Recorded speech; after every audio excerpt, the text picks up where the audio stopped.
മഹബത്തു നബി എന്നത് മണിക്കൂറുകളോട് നമ്മൾ പ്രഭാഷണം നടത്തിയിട്ട് കാര്യമില്ല, ഒരുപാട് പുസ്തകം എഴുതിയത് കൊണ്ട് മാത്രം കാര്യമില്ല.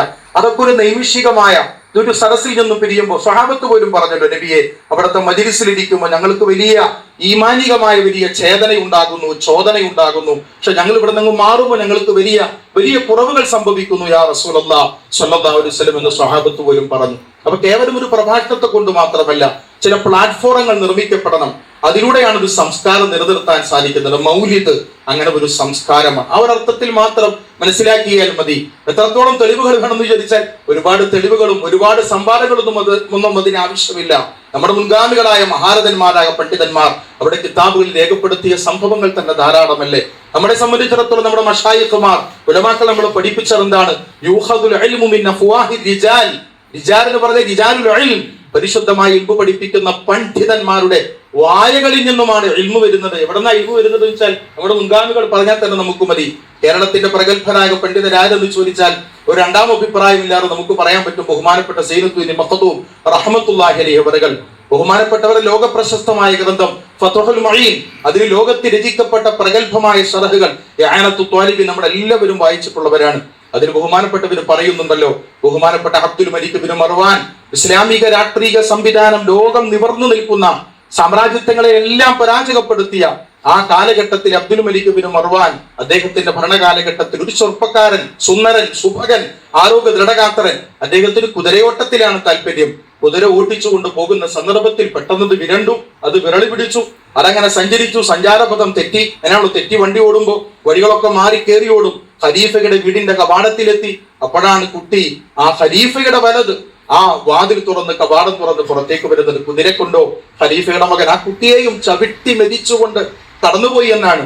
ആ കുഞ്ഞു പെട്ടെന്ന് മരിച്ചുപോയി എന്നാണ്. ഖലീഫയുടെ മകനെയാണ് കൊന്നത്. റെക്ലസ് ഡ്രൈവിംഗ് ആണ്, അശ്രദ്ധമായ ഡ്രൈവിംഗ് ആണ്, ഗുരുതരമായ അപരാധമാണ്. ഇന്നും സുഹൃദിൽ ഗുരുതരമായി വണ്ടി ഓടിച്ചിട്ട് അപകടമുണ്ടായ ആളെ കൊന്നാൽ തിരിച്ചവനെ ഖിസാസ് എടുക്കപ്പെടും. അല്ലെങ്കിൽ അവകാശപ്പെട്ട മാതാപിതാക്കൾ ഉത്തരവാദിത്തപ്പെട്ടവർ അഫ്വ് ചെയ്യണം.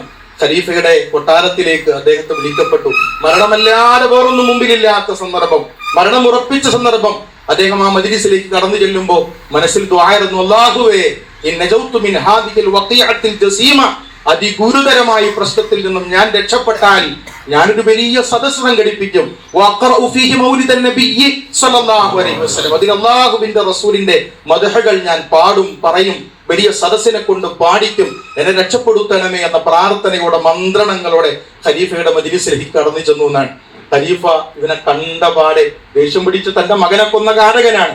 മകനെ കൊന്ന കാരകനെ കണ്ടാൽ സഹജമായി തന്നെ ഒരു പിതാവിന് പ്രതികാരവാഞ്ചയുണ്ടാകും. പക്ഷേ ആ ചെറുപ്പക്കാരനെ കണ്ടപ്പോ അറിയാതെ ചിരിച്ചുപോയി, മനസ്സരന്നുപോയി, രോഷം എവിടെയോ പോയി. എന്താണ് സംഭവിച്ചതെന്ന് ഖലീഫക്ക് പോലും അത്ഭുതമായി. അയാളെ കണ്ടപ്പോ ചോദിച്ചു, നീ മസ്മരണക്കാരനാണോ, നീ മാന്ത്രികനാണോ? നീ വന്നപ്പോ എന്റെ ദേഷ്യമെല്ലാം എവിടെയൊക്കെ പോയല്ലോ, എന്താണ് സംഭവിച്ചത്? അല്ല, ഞാൻ സാഹിറല്ല. പിന്നെ എന്താ നീ പറഞ്ഞത്? എന്തോ നീ പറഞ്ഞല്ലോ, ആ പറഞ്ഞത് ഒന്നുകൂടെ നീ പറയൂ. ഞാൻ പറഞ്ഞത്, ഞാൻ ഇവിടെ വന്നപ്പോൾ ഞാൻ മരണത്തിന്റെ മുനമ്പിലാണ്. പെൻഡുലം പോലെ, ഒരു ക്ലോക്കിന്റെ പെൻഡുലം പോലെ എന്റെ ജീവിതം ആടിക്കളിക്കുകയാണ്. ഈ സന്ദർഭത്തിൽ എന്നെ രക്ഷപ്പെടുത്തിയ റബ്ബേ, അള്ളാഹുവിന്റെ റസൂലിന്റെ മദ്ഹ് പറയുന്ന, മൻഖബ പറയുന്ന ഒരു മജ്‌ലിസ് ഞാൻ കെട്ടിയുണ്ടാക്കാമെന്നാണ് പറഞ്ഞത്. അതാണ് അള്ളാഹുവിന്റെ റസൂലിന്റെ മദ്ഹ് പറയാൻ നീ നേർച്ചയാക്കിയത് കൊണ്ട് റബ്ബ് എന്റെ ഖൽബിൽ ഇടപെട്ടതാണ്.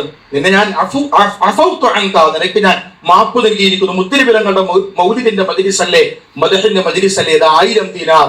ആ മജ്‌ലിസ് എന്റെ കൂടെ ഇടപെടലിലാകട്ടെ എന്ന് പറയാൻ മാത്രം. ബഹുമാനപ്പെട്ട സയ്യിദുൽ ബക്കരി തങ്ങൾ ഇതെല്ലാം ഉദ്ധരിച്ചിട്ട് പറയുകയാണ്, എന്തിനാണ് ഞാനിത് പറഞ്ഞിരുന്നോ? അപ്പുറത്തേക്കും ഇപ്പുറത്തേക്കും നോക്കി വിദണ്ഡവാദങ്ങൾ പറയുന്നവരുടെ പിന്നാലെ ഒന്നും നിങ്ങൾ പോവണ്ട. നിങ്ങൾ ഈ മൗലിദ് മുറുകെ പിടിക്കുന്നവരാകണം. നമ്മുടെ പള്ളികളിൽ മാത്രമല്ല, നമ്മുടെ ഇത്തരം മജ്‌ലിസുകളിൽ മാത്രമല്ല, നമ്മുടെ വീടുകളിലും നമ്മുടെ മഹല്ലകളിൽ നമ്മുടെ കുടുംബങ്ങളിലും എല്ലാം ഒരു ഹിക്കായത്തെങ്കിലും ഓതി, ഒരു സ്വലാത്ത് ബൈത്തെങ്കിലും ചൊല്ലി ഒരു മൗലിദ് കഴിക്കുന്ന ഒരു സംസ്കാരം നിലനിർത്താൻ നമ്മളെല്ലാവരും ശ്രദ്ധിക്കണം. അതിനൊന്നും പരിധിവിടുകയും വേണ്ട, അമിതത്വം വേണ്ട. അമിതമായ രീതിയിലല്ല, ആളുകളെ അസ്വസ്ഥപ്പെടുത്തിക്കൊണ്ടല്ല, ആളുകളെ അതൊന്നും ദീൻ അനുവദിച്ചിട്ടില്ലല്ലോ. നബികളോട് വന്ന് ചോദിക്കുന്നുണ്ട്, യാ റസൂലല്ലാഹ്, ഹൈദിന്റെ കാലഘട്ടത്തിൽ ജൂതന്മാര് പെണ്ണുങ്ങളെ വീടിന്റെ പുറത്താക്കുന്നു, ഭക്ഷണം കഴിക്കുന്നില്ല, ഒരു ഒരുമിച്ച് വീടുകളിൽ സംഗമിക്കാൻ പോലും തയ്യാറാകുന്നില്ല. ഖുർആൻ അവതരിച്ചു,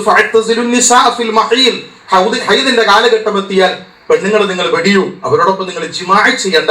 അവരെ നിങ്ങൾ പക്ഷെ ഭക്ഷണം കഴിക്കുന്നതിനോ ഒരുമിച്ച് കിടക്കുന്നതിനോ ഒരു കിടക്കപ്പായിലാകുന്നതിനോ യാതൊരു കുഴപ്പവുമില്ല ഖുർആൻ പറഞ്ഞു. ജൂതന്മാർക്ക് ദേഷ്യം പിടിച്ചു. ഈ വന്നിരിക്കുന്ന ആളുണ്ടല്ലോ, ഈ പുതിയ പ്രവാചകൻ നമ്മളോട് എതിരാകലല്ലാതെ ഉദ്ദേശമില്ല.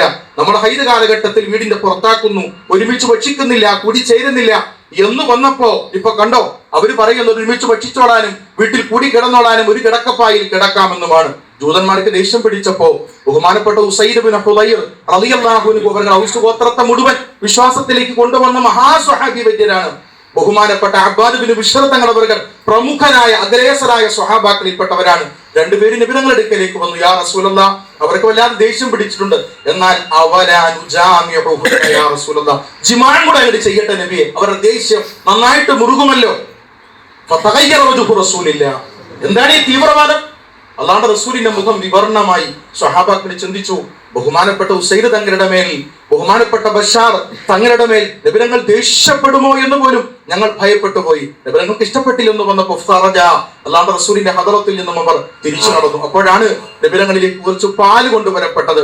നബിതങ്ങൾ അത് കുടിച്ചതിന് ശേഷം അവർ ചോദിച്ചതബദ്ധമായി, അപരാധമായി, അങ്ങനെ ചോദിച്ചുകൂടാ എന്ന് ബോധ്യപ്പെടുത്തിക്കൊണ്ട് നബിതങ്ങളുടെ പരിശുദ്ധമായ വജഹ് വിവരണമായെങ്കിലും ബാക്കി പാലവരെ കുടിപ്പിച്ചുകൊണ്ട് അവരെ സ്വാന്തരിപ്പിച്ചു, ചേർത്ത് നിർത്തി എന്നാണ്. ഈ സംസ്കാരം നമ്മൾ നിലനിർത്തുമ്പോൾ തന്നെ അസ്വസ്ഥം ജനിപ്പിച്ചുകൊണ്ടല്ല, അമിതത്വം വന്നുകൊണ്ടല്ല, പരിശുദ്ധമായ ദീൻ ഖസദാണ്, അത് വസത്താണ്. അതുകൂടെ ചിന്തിച്ച് ഈ സംസ്കാരത്തിന്റെ വാഹകരായി, പ്രചാരകരായി ഓരോ കുടുംബത്തിലും മഹബ്ബത്തിൻ നബിയുടെ ഏറ്റവും ഉൾച്ചേർന്ന ഒരു സംസ്കൃതിയായി ഇതിനെ വളർത്തിക്കൊണ്ടുവരാൻ നമുക്കെല്ലാവർക്കും സാധിക്കണമേ എന്ന പ്രാർത്ഥന എല്ലാവരോടും പങ്കുവെച്ചുകൊണ്ട് റഹ്മാനായ റബ്ബ് നമ്മുടെ മജ്‌ലിസിനെ കബൂലാക്കുമാറാകട്ടെ.